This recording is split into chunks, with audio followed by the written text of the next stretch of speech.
Aujourd'hui, notre budget n'est malheureusement pas encore atteint. Par conséquent, nous n'avons pas peur de dire que la rébellion est entre vos mains.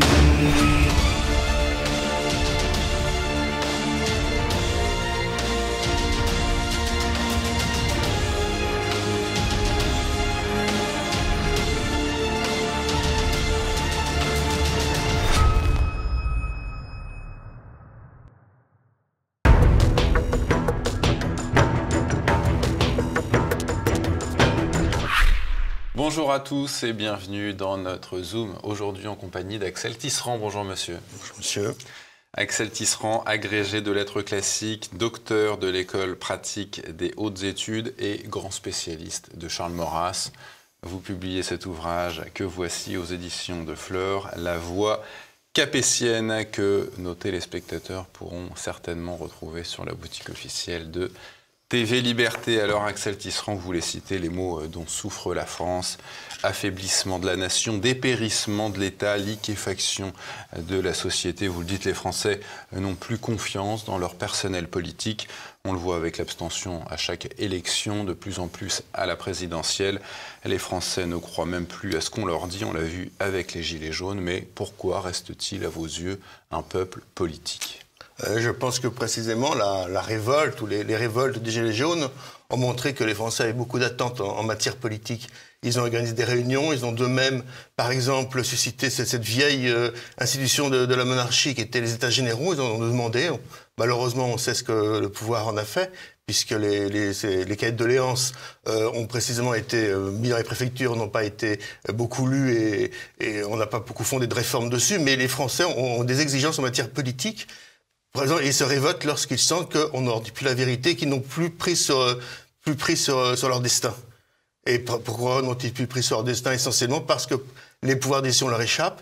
Ils leur échappent non seulement au plan de l'État, puisqu'il y a cette dissolution de la France et de la souveraineté française dans l'Union européenne, mais même au plan local, puisque nous avons une république décentralisée, mais on fait tout pour éloigner quand même le centre de décision des citoyens. Par exemple, une loi comme la nôtre a retiré énormément de pouvoir aux maires, qui sont pourtant les élus les plus appréciés des Français présents, parce que ce sont des élus qui ne sont pas politiciens, mais qui sont proches du terrain, comme on dit aujourd'hui, proches du réel. Alors là, justement, les Français aimeraient bien retrouver ces pouvoirs, au moins à travers leurs élus de proximité. Et comme moi, j'ai participé pas mal à de réunions des cahiers de doléances des Gilets jaunes, on voyait vraiment qu'il y avait une demande d'institutions proches, de proximité. Vous pensez que les partis politiques sont responsables de cet éloignement des Français du pouvoir ? Les partis politiques, ils jouent en fait, dans notre régime, ils jouent un rôle de lien entre les citoyens et l'État, parce que précisément, la République reste le régime des partis. Mais ce n'est pas, à mon avis, la meilleure institution pour précisément faire ce lien entre les Français et l'État. Alors vous comparez notre pays aux États-Unis, au Royaume-Uni, à l'Allemagne, et on voit que c'est quand même notre pays, la France, le pays le plus instable politiquement depuis la Révolution française. Comment vous expliquez cela ? Je crois que De Gaulle lui-même l'expliquait très bien quand il a remonté sur le pouvoir, qu'il a pris le pouvoir en 1958, quand il dit qu'il fallait trouver une solution à l'instabilité de l'État depuis la Révolution française, depuis 1789. Et effectivement, depuis que la monarchie a été renversée, et en dépit des quelques 35 ans de restauration de monarchie de Juillet, donc depuis que la monarchie a été renversée, effectivement, la République n'a cessé de chercher de bonnes institutions. Il y a eu l'Empire, il y a eu la Deuxième République, la Troisième, et à chaque fois, ça s'est mal terminé. Et à chaque fois, effectivement, ces institutions étaient instables, n'ont pas apporté de garanties suffisantes aux Français. Alors, la Cinquième République a semblé faire exception, mais néanmoins, on a vu que dès 1965, dès la présidentielle de 1965, les partis politiques ont repris le dessus en mettant en balotage De Gaulle. Et que si le souhait de stabilité de l'État a été en partie effectivement satisfait, en revanche, le choix d'indépendance de l'État n'est pas du tout, par rapport aux partis politiques que souhaitait De Gaulle, n'a pas du tout été satisfait, lui. Comment vous expliquez, à contrario, que les États-Unis aient, eux, tout de suite trouvé la bonne recette politique ? Alors ça, je ne ferai pas de psychologie des peuples. Je suppose qu'effectivement, vous savez que les États-Unis, on a même proposé à Washington au départ de devenir roi, parce que c'était dans l'ambiance de l'époque, dans l'état d'esprit de l'époque, et il a refusé. Les États-Unis se sont construits quand même progressivement, puisque jusqu'à la guerre de sécession, ils ont quand même cherché leur forme, mais ils ont réussi effectivement. C'est un État fédéral construit de façon idéologique, mais assumé. C'est un État fédéral et bon, c'est ce qu'on venait à ce peuple tout à fait moderne. Nous, sommes un vieux peuple qui a plus de 1000 ans d'existence. Alors, on sait aujourd'hui, la troisième et la quatrième République sont mortes à cause des guerres. La deuxième guerre mondiale, excusez-moi, la guerre d'Algérie. La cinquième, elle meurt de la dissolution, vous l'évoquiez un petit peu tout à l'heure, de la dissolution de notre souveraineté dans l'Union européenne. Et puis, on a connu plusieurs réformes constitutionnelles, 24 depuis 1958. Pourquoi est-ce que vous ne croyez pas à l'idée d'une sixième République qu'on évoque souvent à gauche, Mélenchon, Arnaud Montebourg? Alors, bon, déjà, nous avons déjà fait 5 expériences. Nous avons essayé toutes les formes de République, le régime d'Assemblée, la République parlementaire, la République présidentielle. C'était la seconde République, c'est terminé dans l'Empire et le coup d'État de Napoléon III. Je crois qu'on a essayé à peu près toutes les formes de République. Et la cinquième République paraissait la plus aboutie, précisément parce qu'elle était en quelque sorte la moins républicaine de toutes. Elle redonnait au chef de l'État un certain prestige, une certaine hauteur lui permettant de diriger les affaires de la nation. Malheureusement, comme je le disais à l'instant, immédiatement, dès 1965, et puis ça s'est aggravé bien sûr, ensuite après avec l'élection de même l'élection de Pompidou et le président jusqu'à aujourd'hui, les partis politiques ont progressivement repris toute leur importance. Ils ont à nouveau soumis l'État à leurs lois. Derrière ces partis politiques, il y a également des intérêts privés, évidemment, souvent. Ce qu'on nomme d'un mot général oligarchie, qui représente des intérêts qui ne sont pas toujours français. Et donc, effectivement, je ne pense pas que nous puissions retrouver ce qu'on appelle la bonne République, comme que nous arrivions à la trouver. Je pense effectivement qu'il faut savoir rompre avec ce régime, d'autant plus que la 5e République, comme vous le disiez, la 3e et la 4e sont mortes dans la guerre extérieure pour la 3e, risque de guerre civile pour la 4e. La 5e semble stable, effectivement, elle a même essuyé deux cohabitations. Aujourd'hui, on vit en système de majorité relative. Toutefois, ce qu'on s'aperçoit, c'est que de cette stabilité, qu'est-ce qu'elle a fait, la 5e République? Nous a conduit dans l'Union européenne dans une sorte de consensus idéologique où on perd petit à petit toutes nos prérogatives de souveraineté nationale et d'indépendance de l'État. C'est une autre forme de disparition, non pas en temps de paix, mais d'autant plus désastreux. Le président Macron en parle de la République, il dit « Elle est une volonté jamais achevée, toujours à reconquérir ». Pourquoi dites-vous de même de la construction européenne? Parce que la République française, ce qui fait une différence par exemple avec la République helvétique ou même voire la République américaine, mais la République française est avant tout une idéologie. Bon, c'est une forme de régime politique, bien évidemment, mais c'est aussi une idéologie. Une idéologie de l'émancipation permanente, une idéologie des droits de l'homme permanents, jamais achevée. Et la République est toujours conçue effectivement comme une sorte de terre promise à atteindre, qu'il faudrait sans cesse rechercher en accumulant sans cesse des droits nouveaux, qui aboutissent, on le voit de plus en plus, à la dissolution de la société. L'Union européenne se pense exactement de la même façon. Ce n'est pas exactement le même projet.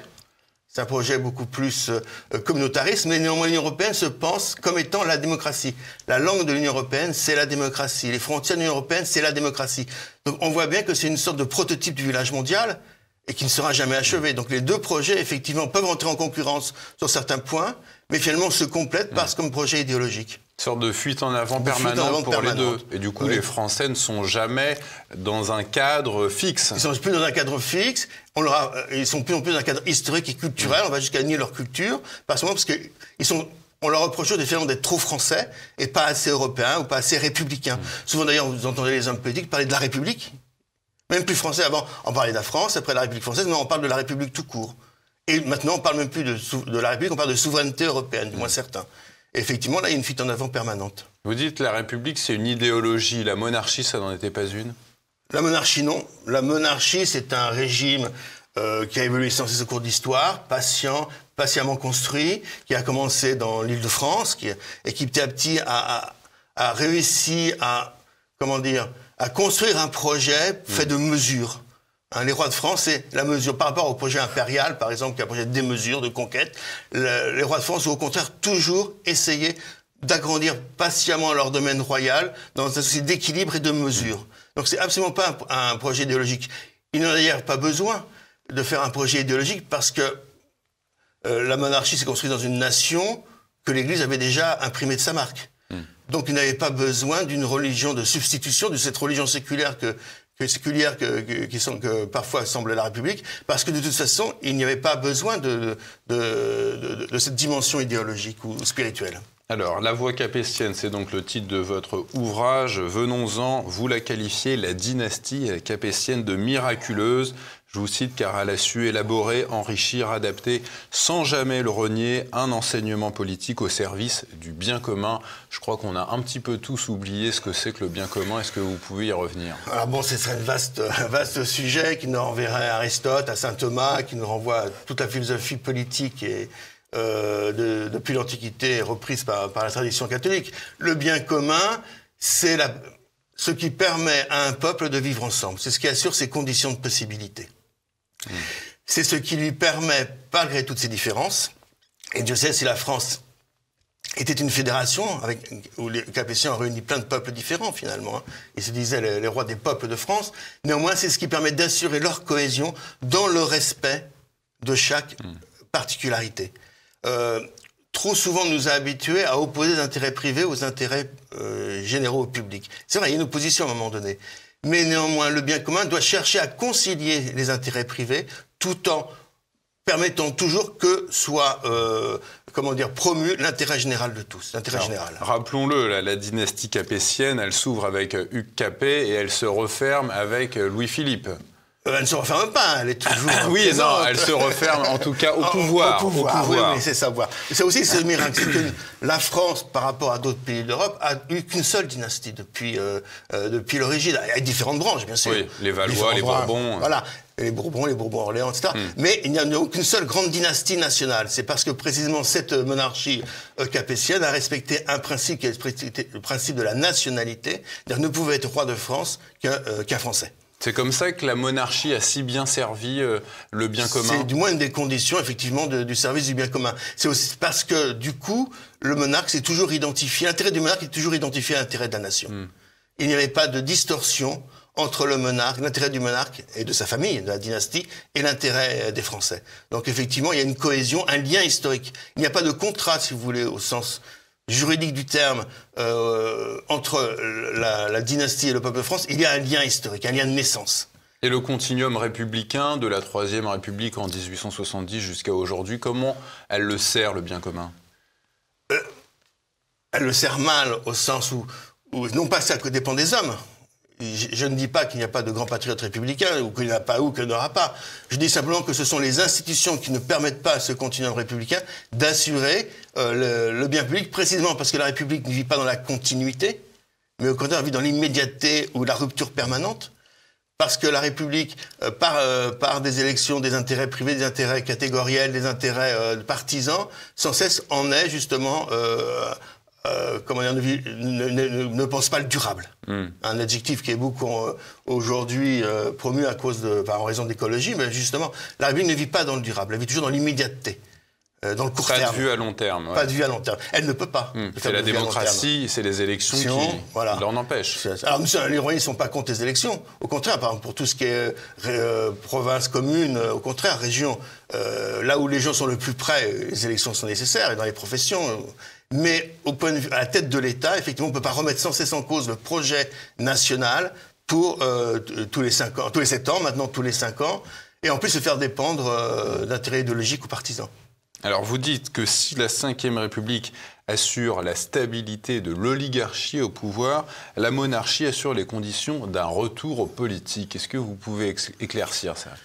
Bien, si on considère que le politique, précisément, c'est au service du bien commun, je pense éclairer cette phrase dans le sens où, effectivement, la monarchie permet est la plus haute expression du politique, c'est-à-dire la plus haute expression d'une action qui est faite en faveur uniquement du bien commun, d'intérêt général de la société, et non pas de catégories privées qui existeront toujours et qui ont toujours, sous la monarchie, il y avait toujours aussi une oligarchie autour du roi. Mais comme le disait justement fort bien le comte de Paris, dans un article du Monde qui date de 1970 pour le 700e anniversaire de Saint-Louis, bien sûr, il y avait une oligarchie autour de Saint-Louis. Il y avait des intérêts privés puissants. Mais l'argent, ces intérêts n'étaient pas à la tête de l'État. Il pouvait tout faire pour les contrôler, pour les maîtriser et pour les faire servir à l'intérêt du royaume et des peuples de France. Aujourd'hui, au contraire, ils sont à la tête de l'État, ces intérêts. Et vous dites que les intérêts du prince coïncident avec ceux de la nation. C'est moi l'État. L'État, c'est moi. L'État, c'est moi. Alors, souvent, c'est mal compris. Quand on attribue à Louis XIV cette phrase « l'État, c'est moi », on fait croire que Louis XIV va tout diriger. Une sorte de pouvoir personnel. C'est moi l'État, personne d'autre. Non. Il veut dire que c'est moi qui incarne l'État. Mais on sait très bien que, comme on dit souvent, Louis XIV ou Louis XV avait moins de pouvoir qu'un président de la République actuelle. Il ne pouvait pas tout. Donc quand il dit l'État, c'est moi qui l'incarne, qui en assure la continuité.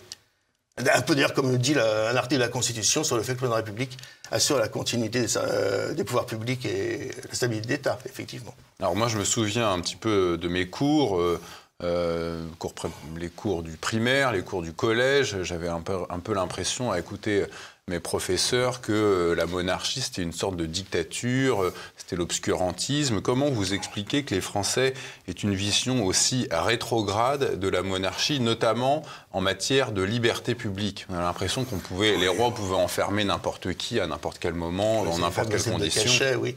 On sait fort bien que dans la bassine, il n'y avait que de dépravés, de fous, le jour où elle a été prise. Exactement. Non, il est vrai, je crois qu'effectivement, il y a eu un endoctrinement historique depuis 2 siècles contre la monarchie. Il y a eu vraiment une lutte idéologique contre ce qui était véritablement l'Ancien Régime, et on apprenait aux jeunes Français à détester effectivement les rois comme un temps d'obscurantisme. Une des raisons d'ailleurs pour laquelle l'école a été rendue obligatoire et plus laïque et gratuite vers 1880, alors que le taux d'alphabétisation augmentait régulièrement depuis la Révolution et même avant, c'est précisément parce qu'il fallait faire des jeunes Français de bons républicains. C'était une raison avant tout idéologique. Et il y a effectivement eu une décérébration, une déculturation des Français par rapport à leur patrimoine historique. C'est une des raisons pour lesquelles j'ai écrit ce livre, d'ailleurs. Mon but, c'était de rendre aux Français accessibles des documents qui montraient à quel point la doctrine royale avait bien sûr évolué tout au long de notre histoire, mais était constante sur des principes fondamentaux de justice, de bien commun et de liberté. Les Français, dans l'Ancien Régime, avaient beaucoup plus de liberté. J'ai parlé de la loi NOTRe tout à l'heure. Liberté communale, syndicale, provinciale. Une des premières choses qu'a fait la Révolution, c'est quand même de supprimer l'association ouvrière, de supprimer les associations professionnelles sous peine de mort. Oui, les corporations. C'est à partir de Napoléon III seulement, donc, et timidement après, au début de la Troisième République, que les associations sont redevenues légales. Donc ça vraiment, c'est un patrimoine.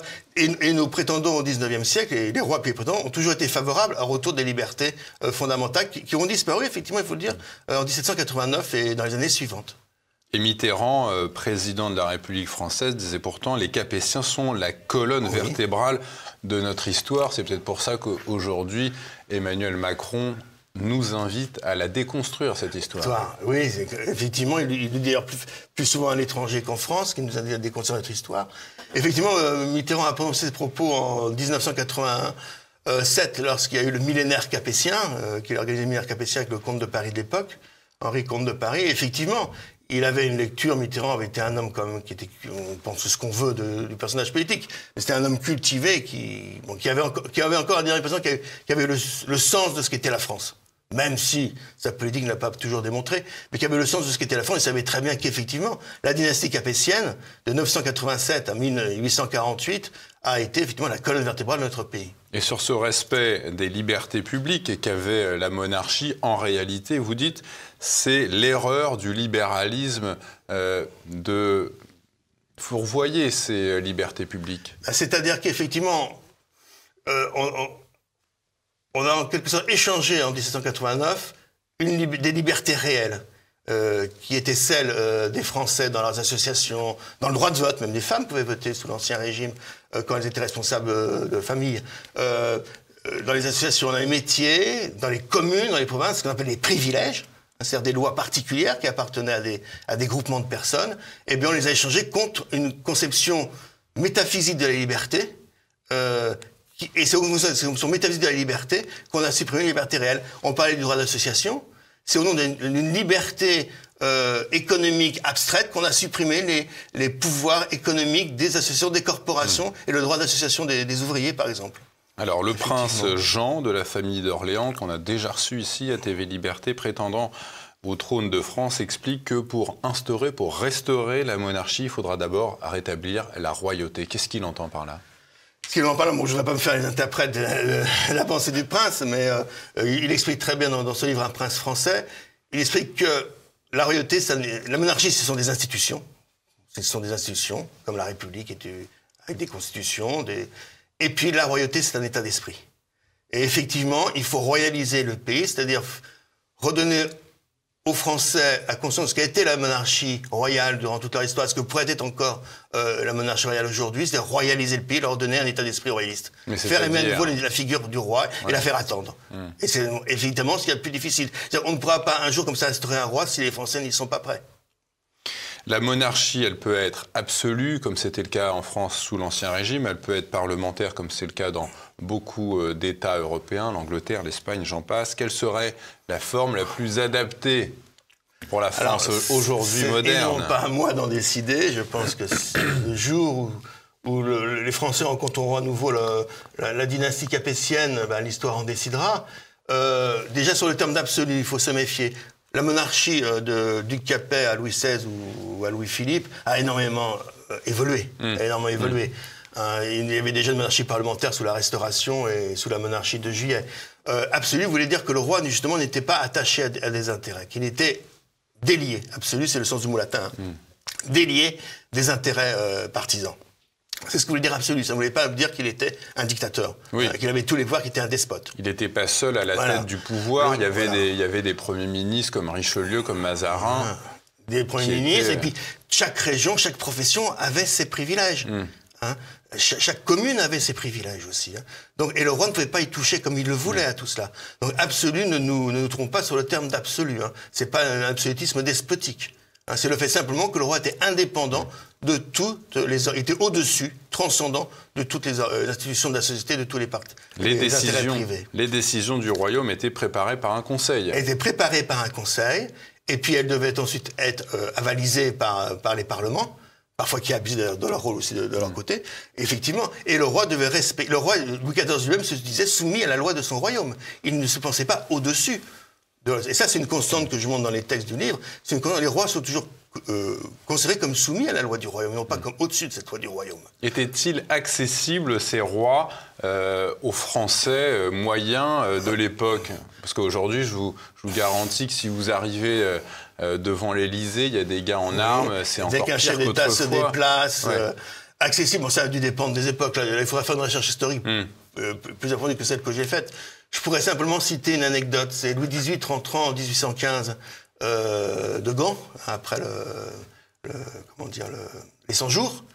Et le préfet de police de l'époque, le jeune préfet d'Ocase, veut absolument qu'il rentre, mais entouré d'hommes d'armes. Il doit passer rue Saint-Denis, qui est une rue très étroite et qu'on peut très mal surveiller. Et Louis XVIII, si j'ai le malheur de déplaire à mon peuple, je ne suis pas digne de survivre. Donc il est passé rue Saint-Louis sans aucune... dans son carrosse, mais sans aucune protection particulière. Et les gens étaient autour de lui. Je veux dire, il y avait également une volonté de rencontre. C'est vrai dire, si certains rois ont malheureusement été tués, enfin il y en a eu deux, il y en a eu 3 et 4, c'est peut-être parce qu'il n'était pas de barrière étanche entre eux et leurs sujets. Vous dites que la situation actuelle de la France réclame une véritable révolution culturelle. Ça se mène comment un tel projet? Ça se mène... oui. Révolution culturelle, j'entends pas bien sûr au sens chinois du terme. Révolution culturelle, c'est-à-dire qu'un retour effectivement des Français à leur culture, à leur patrimoine politique, culturel, historique. Et cela, ça peut se faire que par soit par du militantisme dans des actions politiques, culturelles, soit également par de la réinformation comme vous faites, ou des chaînes de radio font. C'est un travail effectivement titanesque, mais en même temps qui doit mobiliser toutes les bonnes volontés. Mais il n'y a pas de recette magique. On peut terminer notre entretien avec Tisserand avec cette citation que vous rapportez dans votre ouvrage de Solzhenitsyn en 1974. Dans sa lettre aux dirigeants de l'Union soviétique, il disait « Tout s'est embourbé dans le mensonge et tout le monde le sait ». Oui, effectivement. C'est une très belle lettre, la lettre de 1974 de Solzhenitsyn de l'Union soviétique. Il dit qu'en fait, le roi est nu. Tout le monde sait la vérité. Et néanmoins, ça continue à faire comme si personne ne la savait. Mais quelques années plus tard, enfin 15 ans plus tard, effectivement, l'Union soviétique s'est effondrée sur elle-même. Bon, on ne peut souhaiter qu'une chose, c'est que dans notre pays, ça se passe, ce retour justement ce retour à la vérité, ce retour à notre tradition nationale et également se passe de la même manière, et que notre pays n'ait pas disparu auparavant. Et Solzhenitsyn, d'ailleurs, arrivant devant l'Assemblée, le Parlement européen avait dit à ses eurodéputés, comme on les appelle maintenant, vous êtes le nouveau soviet suprême de l'Europe. C'est pas entièrement faux. La Voie capétienne, c'est votre ouvrage de référence en la matière. Axel Tisserand, il est disponible sur la boutique officielle de TV Liberté. Merci à vous, monsieur. C'est moi.